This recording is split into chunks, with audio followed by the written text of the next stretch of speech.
شريك له وأشهد أن محمدا عبده ورسوله.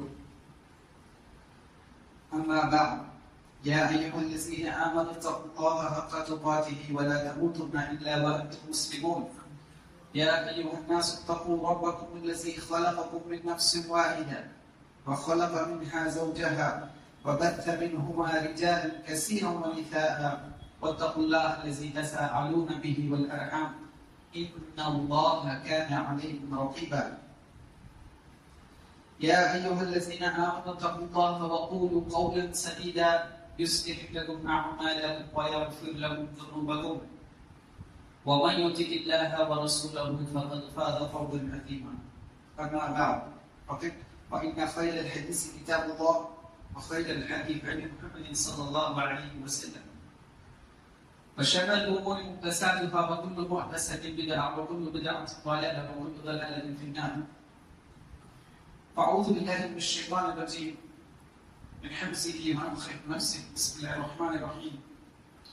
قاف والقرآن المجيد بل عجبوا أن جاءهم منذر منهم فقال الكافرون هذا شيء عجيب أإذا متنا وكنا ترابا ذلك رجل بعيد قد علمنا ما تنقض الأرض منهم وعندنا كتاب حفيظ بل كذبوا بالحق لما جاءهم وهم في أمر مريج أفلم ينظروا إلى السماء فوقهم كيف بنيناها وزيناها وما لها من فروج والأرض مددناها وألقينا فيها رواسي وأنبتنا فيها من كل زوج بعيد تبصرة وذكرى لكل عبد منيب ونزلنا من السماء ماء مباركا فأنبتنا به جنات وحب الحصيد والنخل باسقات لها طلع نضيد رزقا للعباد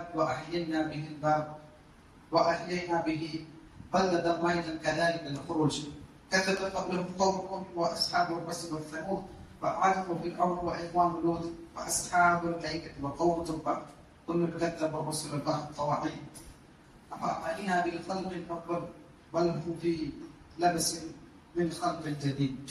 وقال الله سبحانه وتعالى في القرآن المجيد والفرقان الحميد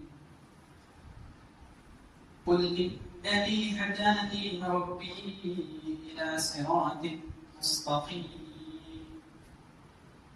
دينا قيما ملة إبراهيم حنيفا مسلمين وما كان من المشركين قل إن صلاتي ونسكي ومحياي ومماتي لله رب العالمين لا شريك له وبذلك أمرت وأنا أول المسلمين.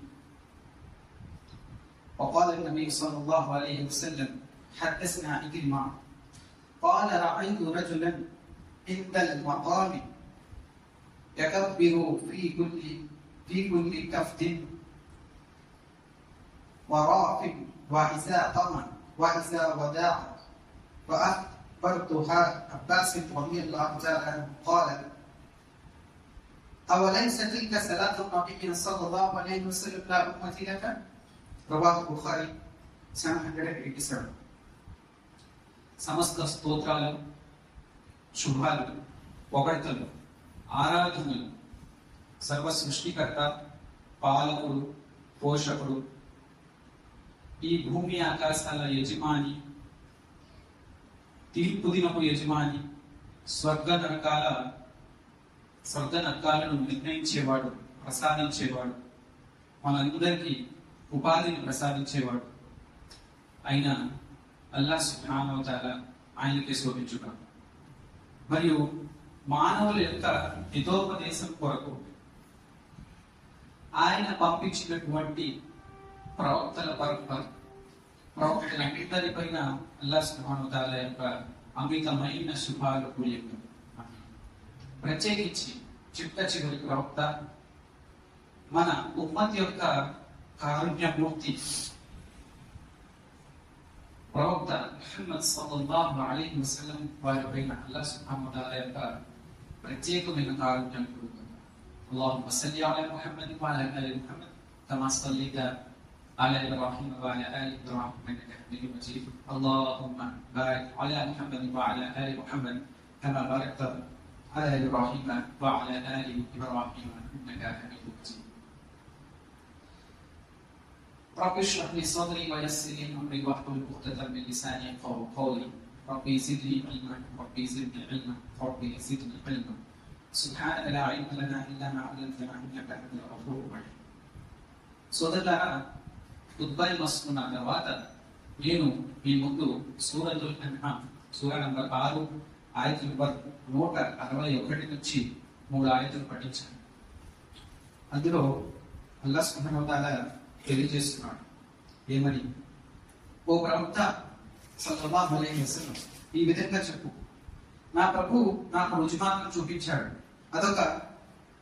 అదొక స్థిరమైన జపం, ఎలాంటి వక్రత లేని అల్లాహ్ వైపు ఏకాగ్రతతో మరలిన ఇబ్రాహీం విధానం అది. ఆయన ముష్రికులలోని వాడు కాదు.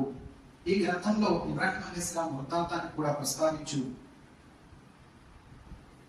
సూరా అల్ అన్ఆమ్ ఆయత నంబర్ 161 162లో ఇంకా ఈ విధంగా ప్రకటించు, నిస్సందేహంగా నా నమాజు, నా సకల ఆరాధనలు, నా జీవితము, నా మరణము ఇవన్నీ సర్వలోకాల ప్రభు అయిన అల్లాహ్ సుబ్హానహు వ తఆలా కృషి. ఆయనకు భాగస్వాములు ఎవరూ లేరు. దీని గురించి నాకు ఆజ్ఞాపించబడి ఆజ్ఞాపాలన చేసే వారిలో నేను మొదటి వారిని. వాన అవ్వలుల్ ముస్లిమీన్. మరైతే ఈ రోజు అంశము ఇన్షాల్లా మనము శుభప్రదమైనటువంటి 10 దినాలలో దుల్హజ్ యొక్క మొదటి అష్రాలు ఉన్నాము కనుక అందులో అష్రాల్లో మనకి 10వ దుల్హజ్ రోజు కుర్బానీ మనం చేసుకుంటాం, ఈదుల్ అద్హా చేసుకుంటాం. అది ఇబ్రాహీం అలైహిస్సలాం ఒక మహోన్నతమైన ప్రవక్త వారి యొక్క సున్నతికి చిహ్నంగా సర్వలోకాల ప్రభు అయినటువంటి అల్లాహ్ సుబ్హానహు వ తఆలా ప్రళయం వరకు ఆ సాంప్రదాయాన్ని బ్రతికించి ఉండేటట్టు ఒక పండగని ఈ ముస్లిం ఉమ్మత్కి ఇచ్చాడు. ముస్లింలకి 2 పండుగలు ఉన్నాయండి. ఒకటి ఈదుల్ ఫిత్ర్, రంజాన్, రెండవది ఈదుల్ అజ్హా. ఇవి కాక వేరే పండుగలు చేసుకునే వారు మళ్ళీ ఒకసారి ఆలోచించాలి. అల్లాహ్ సుబ్హానహు వ తఆలా గ్రంథంలో ఖురాన్లో ఏం చెప్తున్నాడు, ఆయన ప్రవక్త వారి సాంప్రదాయంలో ఏమున్నాయి. మరి హదీసుల్లో ప్రతి జుమ్మా ఒక విశ్వాసకి పండగే చెప్పి ప్రవక్త సల్లల్లాహు అలైహి వసల్లం వారు చెప్తున్నారు. సరే, మరి అయితే ఇందులో సూరా అన్ఆమ్ ఆయత నంబర్ 161 నుంచి నేను ఇన్షాల్లా రిఫరెన్స్ లిస్ట్ వెళ్తాను. ఇది రికార్డ్ కూడా ఉంటుంది కాబట్టి తర్వాత కూడా మీరు ఇన్షాల్లా దాన్ని చూస్తారు అనే ఉద్దేశంతో రిఫరెన్స్ లో కూడా ప్రతి ఇస్తున్నాం. చదివితే ఇంకా ఇన్షాల్లా అందులో చాలా మనకి లాభం ఉంటుంది. మరి అయితే అల్లాహ్ సుబ్హానహు వ తఆలా సూరా అన్ఆమ్లో ప్రవక్త సల్లల్లాహు అలైహి వసల్లం వారి సంప్రదాయం ఇబ్రాహీం అలైహిస్సలాం వారికి ఒక నమూనాగా, అంటే ఇబ్రాహీం అలైహిస్సలాం వారి సంప్రదాయం ఆచరించండి అని చెప్పి ప్రవక్త వారికి చెప్పడం జరిగింది.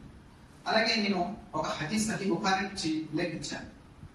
నేను మకామే ఇబ్రాహీం వద్ద ఇక్రిమా రజీయల్లాహు తఆలా వారు ఇలాగా చెప్పడం బుఖారీ వారు ఉల్లేఖించారనమాట. నేను మకామే ఇబ్రాహీం వద్ద ఒక వ్యక్తిని ప్రార్థన చేయడం చూశాను. అతను తక్బీర్ చెప్తున్నాడు. ప్రతి రుకులో నిలబడినప్పుడు, కూర్చున్నప్పుడు తక్బీర్ అంటే అల్లాహు అక్బర్. నేను ఇబ్న్ అబ్బాస్ రలియల్లాహు తఆలా వారికి దీని గురించి ప్రశ్నించగా ఇది ప్రవక్త వారి సంప్రదాయ పద్ధతి కాదా అని చెప్పి ఆయన వారించారు. ఎక్కడ చేస్తున్నారంటే ఆయన మకామ్ ఇబ్రాహీం దగ్గర. అయితే అదేంటి, దాని గురించి వివరణ అన్నది చాలా దాంట్లో వస్తుంది. సరే, మరి అయితే అల్లాహ్ సుబ్హానహు వ తఆలా ఖురాన్లో మకామ్ ఇబ్రాహీం యొక్క ప్రాముఖ్యత గురించి చెప్తూ సూరా బకరా సూరా నంబర్ 2 ఆయత నంబర్ 125లో కూడా వత్తఖిజు మిన్ మకామి ఇబ్రాహీం సలాత, మకామి ఇబ్రాహీం ఎక్కడైతే హరం ఉంటుందో, అంటే మొక్క యొక్క పవిత్రమైన ప్రదేశం ఉంటుందో అక్కడ మకామి ఇబ్రాహీం అని చెప్పి ఒక చోటు ఉంటుంది. అక్కడ ఏంటంటే ఇబ్రాహీం అలైహిస్సలాం వారి పాదాలు ఎప్పుడైతే మొక్కాని తామీర్ చేయడంలో, అంటే నిర్మించడంలో ఆయన ఆ రాయి పైన ఆయన జన్నత్ నుంచి వచ్చినటువంటి రాయి, అది జిబ్రాయిల్ అలైహిస్సలాం వారు తీసుకుని వచ్చారనమాట. ఆ రాయి మీద ఆయన నుంచుని మన మక్కా గృహం ఏదైతే ఉందో కాబా గృహం అది నిర్మించారు ఆయన ఇస్మాయిల్ అలైహిస్సలాం వారు. ఆయన యొక్క పాదాల చిహ్నాలు దాని మీద అలా ఉండిపోయాయి అన్నమాట. అవి మక్కా కాబా గృహం దగ్గర ఒక చోటు ఉంటాయి, గోల్డ్ తో పెయింట్ అయ్యి అని ఉంటాయి. అక్కడ మీరు నమాజులు స్థాపించండి అని చెప్పి స్వయాన అల్లాహ్ సుబ్హానహు వ తఆలా ఖురాన్లో ఆయతని దింపాడు 2:125. సరే, మరి అయితే ఎందుకండి అసలు మనము ఇబ్రాహీం అలైహిస్సలాం వారి యొక్క సున్నత్, ఇబ్రాహీం అలైహిస్సలాం వారి యొక్క జీవిత చరిత్ర గురించి మనం తెలుసుకోవాల్సిన అవసరం ఏంటి? అవసరం ఏంటి? చాలా మంది ప్రవక్తలు జన్మించారు, 1,24,000 చెప్తారు. అది ఎంత అంటే ప్రామాణికమైన పరిస్థితి కాదా అన్నది నాకు తెలియదైతే చాలా మంది ప్రవక్తలు మన భూమిలో ప్రభావింపజేయబడ్డారు అల్లాహ్ సుబ్హానహు వ తఆలా. కానీ అల్లాహ్ సుబ్హానహు వ తఆలా కొంతమంది ప్రవక్తలపై మహోన్నత్యాన్ని ప్రసాదించాడు. అందులో ఇబ్రాహీం అలైహిస్సలాం వారు ఒకడు. ఇబ్రాహీం అలైహిస్సలాం వారి జీవితం మొత్తము ఒక పరీక్ష ఘడియ. ఆయన యొక్క జీవితం మొత్తం ముస్లింలకు ఆదర్శనీయమే. కొన్ని మచ్చుకి నేను ఇన్షాల్లా మీ ముందు కొన్ని వాక్యాలు పెడతాను. ఎందుకు ఇబ్రాహీం అలైహిస్సలాం వారి జీవిత చరిత్ర గురించి మనం తెలుసుకోవాలి, మనం తెలుసుకోవాల్సిన అవసరం ఏంటి, అందులో మనకు ఉండేటువంటి ఆదర్శాలు ఏంటి? ఒకటి, ఇప్పుడు సందర్భం ఎందుకు వచ్చింది? దుల్హజ్ యొక్క నెలలో ఉన్నాము. ఈ ఈదుల్ అజహా అన్నది ఇబ్రాహీం అలైహిస్సలాం వారు చేసినటువంటి త్యాగాన్ని ప్రతీకంగా పెట్టినటువంటి పండుగ. అయితే ఏదో ఒక పర్పస్ ఉంటేనే కదా అల్లాహ్ సుబ్హానహు వ తఆలా ఇబ్రాహీం అలైహిస్సలాం యొక్క సాంప్రదాయాన్ని ఒక పండుగ కింద పెట్టి ప్రళయం వరకు ముస్లింలకు ఇచ్చేది. సరే, మరి అయితే ప్రవక్తల యొక్క పరంపరను కనుక మనం చూసినట్లయితే మొట్టమొదటి ప్రవక్త ఎవరండి? మనిషి భూమి మీద ఆదం అలైహిస్సలాం. ఆదం అలైహిస్సలాం తర్వాత ఇద్రీస్ అలైహిస్సలాం, తర్వాత నూహ్ అలైహిస్సలాం. నూహ్ అలైహిస్సలాం ఎవరు? ఓడ, ఆర్క్ ఆఫ్ నోహ్. నూహ్ అలైహిస్సలాం ఓడ తయారు చేసినటువంటి ప్రవక్త. తర్వాత ఆద్ అలైహిస్సలాం, ఆయన సమూద్ ఆద్ వారి దగ్గరికి పంపించబడ్డారు. సాలిహ్ అలైహిస్సలాం ఆయన సమూద్ వారి దగ్గరికి పంపించబడ్డారు. ఒంటి సంబంధించిన వృత్తాంతం వస్తుంది ఆయన జీవితాలకు. దాని తర్వాత అలాగా మసల్ ముందుకు వెళ్లే కొద్దీ ఇబ్రాహీం అలైహిస్సలాం వారు ఆయన ఒక జాతిలో జన్మించారు. ఇబ్రాహీం అలైహిస్సలాం వారి తర్వాత ఆయన యొక్క గొప్పతనము మహత్యము ఎలాంటిదంటే ఇబ్రాహీం అలైహిస్సలాం వారి తర్వాత భూమి మీద వచ్చినటువంటి ప్రవక్తలన్నీ అందరూ కూడా ఇబ్రాహీం అలైహిస్సలాం వారి సంతతి నుండి ప్రవహింపజేశాడు. ఆయనకి అంత మహోన్నతమైన స్థానాన్ని అల్లాహ్ సుబ్హానహు వ తఆలా ఇచ్చాడు. ఇబ్రాహీం అలైహిస్సలాం తర్వాత వచ్చినటువంటి ప్రవక్తలు ఎంతమంది అయితే ఉన్నారో వాళ్ళు మొత్తము ఆయన యొక్క సంతానం నుండి వచ్చారు. ఇబ్రాహీం అలైహిస్సలాంకి ఎంతమంది కుమారుడు? 2. ఇస్మాయిల్ అలైహిస్సలాం, ఇస్హాక్ అలైహిస్సలాం. ఇస్మాయిల్ అలైహిస్సలాం వారి దగ్గర నుంచి వచ్చిన ప్రవక్త ముహమ్మద్ సల్లల్లాహు అలైహి వసల్లం. అలా అరకుల ప్రాంతంలోకి చాలా జనరేషన్స్ తర్వాత ప్రవక్త సల్లల్లాహు అలైహి వసల్లం వారు ఇస్మాయిల్ వారికి జన్మించారు. అలాగా ఇస్హాక్ అలైహిస్సలాం వారి కుమారుడు ఎవరు? ఇస్హాక్ అలైహిస్సలాం వారి కుమారుడు యాకూబ్ అలైహిస్సలాం. ఆయన యొక్క కుమారుడు యూసుఫ్ అలైహిస్సలాం. ప్రవక్త సల్లల్లాహు అలైహి వసల్లం వారితో ఒకసారి ప్రశ్నించడం జరిగింది. ఒక సహాబా, మానవులలో అందరికంటే గొప్ప స్థానము అంటే గొప్పగా గౌరవించగలిగే వ్యక్తి ఎవరు అంటే ప్రవక్త సల్లల్లాహు అలైహి వసల్లం వారు నేను అని చెప్పుకోలేదు. వాస్తవం చెప్పేవారు ప్రవక్త సల్లల్లాహు అలైహి వసల్లం. ఆయన వాక్కు అల్లాహ్ సుబ్హానహు వ తఆలా దగ్గర నుంచి వచ్చిన వాక్యాన్ని చెప్పేవారు. ప్రవక్తలు అందరికన్నా గొప్పగా గౌరవించగలిగిన వారు యూసుఫ్ అలైహిస్సలాం అన్నారు. ఎందుకంటే ఆయన నాన్నగారు ఒక ప్రవక్త, ఎవరు? యాకూబ్. ఆయన నాన్నగారు ఒక ప్రవక్త, ఎవరు? ఇస్హాక్. ఆయన నాన్నగారు ఒక ప్రవక్త, ఎవరు? ఇబ్రాహీం అలైహిస్సలాం. ఖలీలుల్లా. అల్లాహ్ ఆయనకి ఒక బిరుదు ఇచ్చాడు. ఏమని? ఖలీలుల్లా. అల్లాహ్ నా స్నేహితుడు అని చెప్పి అల్లాహ్ సుబ్హానహు వ తఆలా ఎవరికైనా చెప్తే అది ఎంత గొప్ప అచీవ్మెంట్ అనేది మన ఊహకి అందనటువంటి విషయం. సరే, మరైతే ఈ సంతతి ఆయన యొక్క సంతానం నుండి పుట్టింది అన్నది ఖురాన్ సూరా అన్అమ్ ఆయత నంబర్ 84 నుంచి 86 కనుక మీరు చూస్తే కనుక మీకు రిఫరెన్స్ దొరుకుతుంది. ఇబ్రాహీం అలైహిస్సలాం వారి సంతతి నుండి వచ్చినటువంటి ప్రవక్తలు అందరూ తర్వాత ఒకసారి మీరు ఎగ్జాంపుల్ చెప్తాను. మన పిల్లల్లో మన సంతానంలో కనుక ఎవరైనా ఒక పెద్ద ఆలిమ్ కానీ ఒక మంచి దైవ మార్గంలో ఒక మంచి పొజిషన్ కి చేరుకున్నాడు అనుకోండి, ఆలిమ్ గాను లేదంటే ఒక యూనివర్సిటీ ప్రొఫెసర్ గాను ధార్మిక విద్యను బోధించేటువంటి ప్రొఫెసర్ గాను మన సంతానంలో మన కుమారుడు ఎవరైనా చేరుకుంటే మనం అది ఎంత సంతృప్తిగా భావిస్తాం. అవునా? మనం ఒక తల్లిదండ్రుల కింద అది మనకి ఎంతో పెద్ద అచీవ్మెంట్ గా ఉంటుంది. మరి ఇబ్రాహీం అలైహిస్సలాం గారి గొప్పతనం ఒకసారి ఆలోచించండి. ఆయన కుమారుడు సంతానము ఆలిములు కాదు, ప్రవక్తల్ని అల్లాహ్ సుబ్హానహు వ తఆలా ఆయన యొక్క సంతానం నుండి ఉత్పత్తి చేశాడంటే ఆయన సంతానం నుండి మానవులకి హితోపదేశాన్ని అల్లాహ్ సుబ్హానహు వ తఆలా అందించాడు. మరి సత్సంతానం ఎప్పుడైతే ఉంటుందో వాళ్ళ యొక్క ప్రతిఫలము, వారు చేసేటువంటి పుణ్య కార్యాల ప్రతిఫలము ప్రతి ఒక్కటి కూడా తల్లిదండ్రులకు చేరుతుంది. మన విధంగా ఇబ్రాహీం అలైహిస్సలాం వారి ఉన్నత స్థానం ఎలాంటిది ఒకసారి మనం ఆలోచించినట్లు. సరే, దాని తర్వాత ఇబ్రాహీం అలైహిస్సలాం వారు మనము తెలియకుండానే మనం ఒకసారి ఆలోచించాలి. మనకి తెలియకుండానే ఇబ్రాహీం అలైహిస్సలాం వారిని మనం కనీసం రోజుకి 30 సార్లు మనం నోటి మీద తీసుకొస్తాం. ఎలాగా? ఫజర్ యొక్క ఫరజ్ నమాజులు ఎన్ని? అదే మొత్తం ఫరజ్ నమాజులు ఎన్ని? 5 ఫరజ్ నమాజులు ఆఖరిలో తషహుద్లో మనం కూర్చుని అత్తహియ్యతులిల్లాహి వస్సలవాతు చదువుతాం. తర్వాత కలిమా చదువుతాం. తర్వాత ఏం చదువుతాం? దరూద్ ఇబ్రాహీం చదువుతాం. అల్లాహుమ్మ సల్లి అలా ముహమ్మద్ వఅలా ఆలి ముహమ్మద్ కమా సల్లైత అలా ఇబ్రాహీం వఅలా ఆలి ఇబ్రాహీం. అల్లాహుమ్మ బారిక్ అలా ముహమ్మద్ వఅలా ఆలి ముహమ్మద్ కమా బారక్త అలా ఇబ్రాహీం వఅలా ఆలి ఇబ్రాహీం. దరూద్ ఎప్పుడైతే పట్టించుకోవడంలో సుహాలు చెప్పాయి, మీరు కూడా దరూద్ పట్టించాలి. సరే, మరి అయితే 5 నమాజుల్లో 5 తషహుదులు ఉన్నాయి. ఫజర్ నమాజులు 2 సార్లు దరూద్, ఒక్కొక్క దరూద్ 2 ఉన్నాయి. సల్లి అలా ముహమ్మద్ బారిక్ అలా ముహమ్మద్, అందులో ఎన్నిసార్లు వచ్చింది? 2 సార్లు వచ్చింది. ఇది కేవలం ఫరజ్ నమాజుల వరకే. సున్నతులు ప్రవక్త సల్లల్లాహు అలైహి వసల్లం చెప్తే 12 రోజులు, ఒక రోజులో 12 సున్నతులు ఎవరైతే చేస్తారో వాళ్ళకి జన్నతులో ఒక ఇల్లు భవనం తయారు చేయబడుతుంది అని చెప్పి ప్రవక్త చెప్పారు. ఏంటా 12? ఫజర్ ముందు 2, జహర్ ముందు 4, తర్వాత 2, మగ్రిబ్ తర్వాత 2, ఇషా తర్వాత 2, 12. ఇందులో కూడా ఎన్ని ఉన్నాయి? 5 కోట్లు చేసాం కదా, అందులో కూడా 5, 10, 10. కొంచెం కన్ఫ్యూజన్ గా ఉంటుంది, కొంచెం ఆలోచిస్తే తెలుసుకోండి. 10, 10, 20 అయింది. 20 కరెక్ట్ అయింది అంటే ప్రతిసారి అజాం విన్న తర్వాత దరూద్ పంపుతాం. 5 సార్లు రోజుకి అజాం, అల్లాహుమ్మ సల్లి అలా ముహమ్మద్ అల్లాహుమ్మ బారిక్ అలా. అలాగా 5 అజాన్లు, ఇంకొక 10 సార్లు. అలాగా కనీసము ఒక ముస్లిము అంటే మస్జిద్ దగ్గర ఉన్నవాడు అనుకోండి, ఆచరించే ముస్లిం తెలియకుండానే ఒక రోజులో ఇబ్రాహీం అలైహిస్సలాం వారిని 30 సార్లు తలుచుకుంటాడు. సుబ్హానల్లాహ్. ఆయన యొక్క గొప్పదనం అల్లాహ్ సుబ్హానహు వ తఆలా అలా పెట్టాడు. ముహమ్మద్ సల్లల్లాహు అలైహి వసల్లం వారి యొక్క ఔన్నత్యముతో ఇబ్రాహీం అలైహిస్సలాం వారి ఔన్నత్యం కూడా పెట్టాడు అన్నమాట మన ముస్లిం ఉమ్మత్లో. సరే, మరి ఎలాగైతే ఖురాన్లో కూడా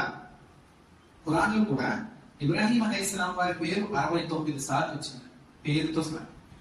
మూసా అలైహిస్సలాం వారికి 136 సార్లు ప్రస్తావన వచ్చింది.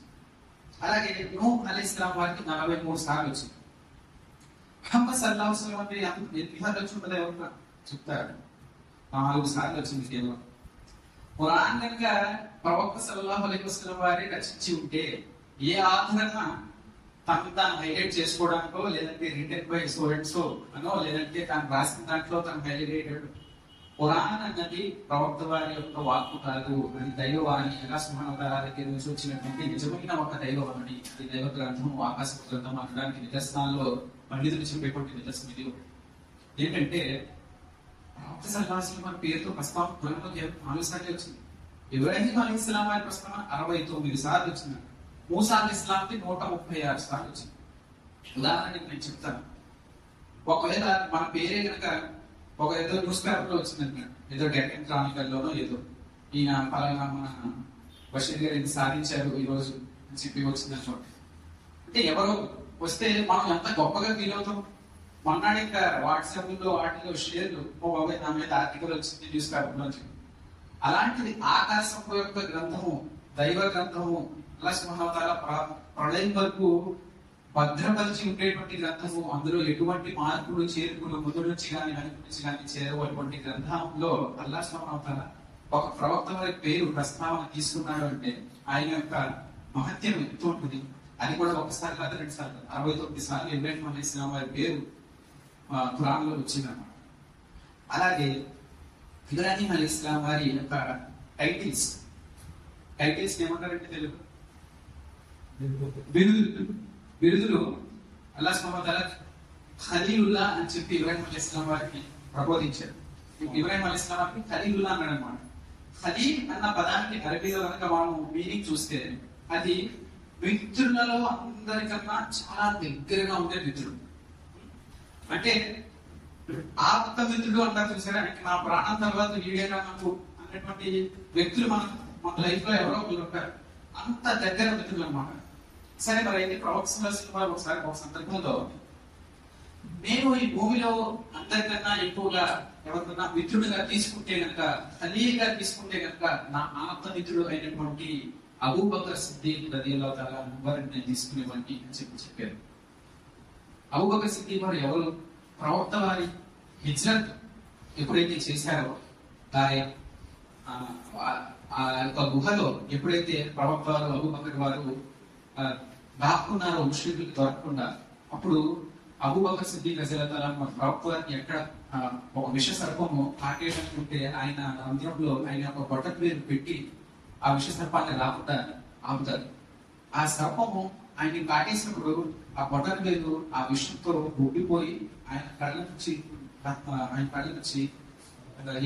ఏడుస్తారనమాట. కన్నీరు కాదు. ఆ ప్రవక్త ఆయన ఒక దీని ఏమంటారు లేక పడుకుంటారు ప్రవక్త ఆయన ఇంకే గోల్పే ఒళ్ళు పడుకుంటారు. ఆయన యొక్క కన్నీరు ఆయన మీద పడ్డప్పుడు ఒక్కొక్కరు ఏమైంది అని అడిగినప్పుడు ఇలాగైంది ఒక విషయం అంటే ప్రవక్త వారు ఆయన యొక్క లాలాజలం తీసి ఆయన యొక్క దెబ్బ మీద ఎప్పుడైతే వేస్తారో అది తగ్గుతుందన్నమాట. అంటే ప్రవక్త వారి కోసం ఇది ఒక చిన్న ఎగ్జాంపుల్ మాత్రమే. ఆయన జీవితాలు మొత్తం అబూబకర్ సిద్దీక్ రలియల్లాహు తఆలా వారు ప్రవక్త వారి యొక్క ఉనికి కోసము, ఆయన పరిరక్షణ కోసం ఆయన జీవితాన్ని అర్పించారు. మొత్తం సర్వం ఖురైషీలందరూ కూడా ఆయన వ్యతిరేకంగా ఉన్నప్పుడు ఆయన ఒక్కళ్ళే ప్రవక్త వారు చెప్పారంటే ఇది నిజమవుతుంది అని చెప్పి సాక్ష్యం ఇచ్చారు. అందుకే ఆయన సిద్దీక్ అన్న లక్కబ్ వచ్చింది ఎవరికి? అబూబకర్ సిద్దీక్ రలియల్లాహు తఆలా. మరి అలాంటి ఆయన్ని కూడా ప్రవక్త మరి ఏమన్నారంటే, నేను ఖలీల్ గా తీసుకుంటే అబూబకర్ సిద్దీక్ తీసుకుని ఉండేవాడిని, కానీ నా ఖలీల్ నేను ఆ రహ్మాన్ ని తీసుకుంటున్నాను, అల్లాహ్ తప్ప ఎవరు నా ఆప్త మిత్రుడు కాదు, ఖలీల్ కాదు అని చెప్పి ప్రవక్త సల్లల్లాహు అలైహి వసల్లం చెప్పారు. మరి అలాంటి పదం, అలాంటి యొక్క అంత ఇంపార్టెన్స్ ఉన్నటువంటి ఖలీల్ అనే పదానికి అల్లాహ్ సుబ్హానహు వ తఆలా కేవలం ఇబ్రాహిం అలైహిస్సలాం వారికే వాడారన్నమాట. అంటే అంత ఆప్తులు ఇబ్రాహిం అలైహిస్సలాం వారు అల్లాహ్ సుబ్హానహు వ తఆలా. అలాగే ఇబ్రాహిం అలైహిస్సలాం వారికి ఇమాముల్ మువాహిదీన్ అంటే ఏక దైవారాధకుల యొక్క ఇమాం, లీడర్ అన్నమాట. ఇమాం అంటే లీడర్. అలాగే ఇమాముల్ మునాసిరీన్ అంటే డిబేట్స్ చేసే వాళ్ళకి, చర్చించే వాళ్ళకి ఆయన ఇమాము, ఆయన ఒక బిరుదు అన్నమాట. ఇబ్రాహిం అలైహిస్సలాం వారి యొక్క బిరుదు ఇమాం. మిల్లతు అబీకుం, అబీల్ అంబియా అంటే ప్రవక్తల యొక్క పితామహుడు ఎవరు? ఇబ్రాహిం అలైహిస్సలాం. ఆయనకి ఉన్నటువంటి బిరుదులలో ఇవి కొన్ని బిరుదులు అన్నమాట. సరే, మరి అయితే ఇంకా 6వ వచనానికి వస్తే, మనందరినీ ఎవరి సంప్రదాయం మీద నడవమని అల్లాహ్ సుబ్హానహు వ తఆలా ఆదేశించాడు? ప్రవక్త సల్లల్లాహు అలైహి వసల్లం వారి సంప్రదాయం. మనం అందరం ఎవరు ఉమ్మతికి చెందిన వాళ్ళము? ప్రవక్త ముహమ్మద్ సల్లల్లాహు అలైహి వసల్లం వారికి చెందినటువంటి వాడు.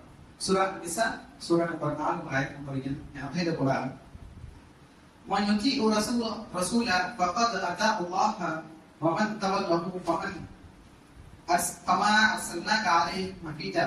ఈ ప్రవక్త సల్లల్లాహు అలైహి వసల్లంకు విధేయత చూపిన వాడు అల్లాహ్కు విధేయత చూపినట్లే, మరి ఎవరైతే విముఖత చూపుతారో వారిపై ఆవరిమానంగా చేసి పంపలేదు అని చెప్పి అల్లాహ్ సుబ్హానహు వ తఆలా ప్రవక్త వారికి చెప్పడం జరిగింది. అలాగే ఖురాన్లో చాలా సందర్భాల్లో అతీఉల్లాహ వ అతీఉర్ రసూల్, ప్రవక్త వారిని అల్లాహ్ సుబ్హానహు వ తఆలాని మరియు ప్రవక్త వారిని విధేయత చూపండి.